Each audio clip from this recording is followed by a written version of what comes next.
Bom dia, amados. Seguindo em nossa leitura bíblica, chegamos hoje a Atos dos Apóstolos, capítulo 5.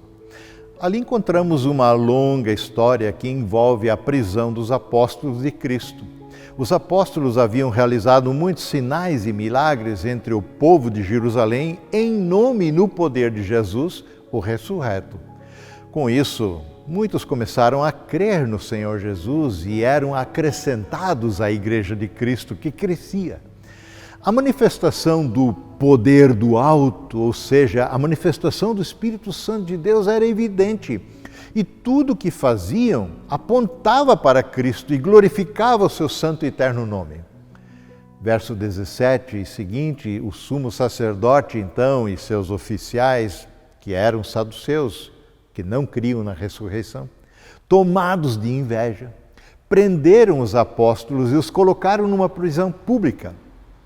Impressionante essa informação, porque as lideranças religiosas, ao invés de glorificarem a Deus pelo que viram e ouviram, têm os seus corações tomados pela inveja, afinal, eles não creem na ressurreição dos mortos. E os apóstolos falam e agem em nome do Cristo ressurreto, que não os deixa na mão com um discurso vazio, mas as multidões que afluíam com os seus doentes, diz Atos 5,16, todos eram curados. E tomados de inveja, moveram a estrutura religiosa para prender os apóstolos e tirá-los de circulação. Mas durante a noite foram libertos por um anjo do Senhor que os conduziu para fora e lhes deu a seguinte instrução: vão ao templo, verso 20, e transmitam ao povo toda a mensagem desta vida. Aqui, toda a mensagem desta vida se refere ao Evangelho, à nova vida que há em Cristo, ao próprio Cristo. Mas, espera aí, não acabaram de ser presos lá no templo por fazerem exatamente isso? E agora foram libertos da prisão e são mandados de volta para o mesmo lugar fazer o que já faziam? Sim, exatamente. A tarefa não estava concluída. Aliás, continua inconclusa. A grande comissão de irmos por todo o mundo e anunciar o Evangelho de Cristo continua de pé. Bom, não deu outra. Foram presos novamente. Verso 26, o capitão e seus guardas foram e prenderam os apóstolos novamente, mas sem violência desta vez, porque temiam ser apedrejados pelo povo.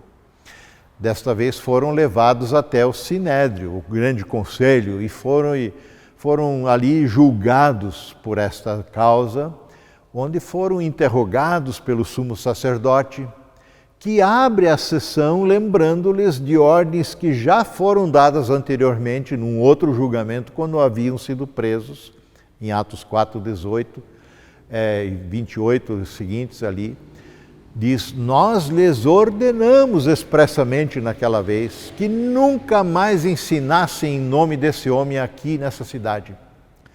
E mesmo assim, vocês encheram Jerusalém com esse seu ensino e querem nos responsabilizar pela morte dele. Deve ter havido algo muito especial na vida destes apóstolos para não desanimarem nem retrocederem diante das ameaças que receberam anteriormente, de não mais falarem nem ensinarem em nome de Jesus. Algo poderoso os movia, os encorajava e os levava a correrem o risco de serem condenados à morte eles mesmos. Em nossos tempos, nem temos necessidade de que alguém nos proíba, nos ameace, proíbe de falar, de testemunhar de Cristo. Silenciamos por conta própria. Somos omissos, por demais preocupados com a nossa reputação, preocupados com o que os outros vão pensar de nós se saímos falando de Jesus por aí, para os amigos e colegas. Sentimos-nos acanhados, dizemos que não saberíamos nem o que dizer, por onde começar. Como Jesus mesmo ensinou, a boca fala do que está cheio o coração. Será que o nosso coração anda ressecado, vazio, sem vida, a vida de Cristo. Bem, depois da defesa de Pedro, ficaram ainda mais furiosos e queriam até matá-los. Pedro tomou a palavra e justificou o que estavam fazendo. Mas foram convencidos esses líderes religiosos, do contrário, em vez de matá-los, preservá-los. O Gamaliel deu um conselho fantástico.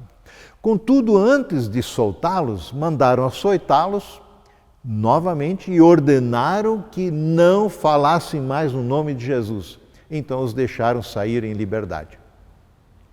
E o que os apóstolos fizeram? Verso 41. Quando os apóstolos saíram da reunião do conselho, estavam alegres, porque Deus os havia considerado dignos de sofrer humilhação pelo nome de Jesus. Pode um negócio desse?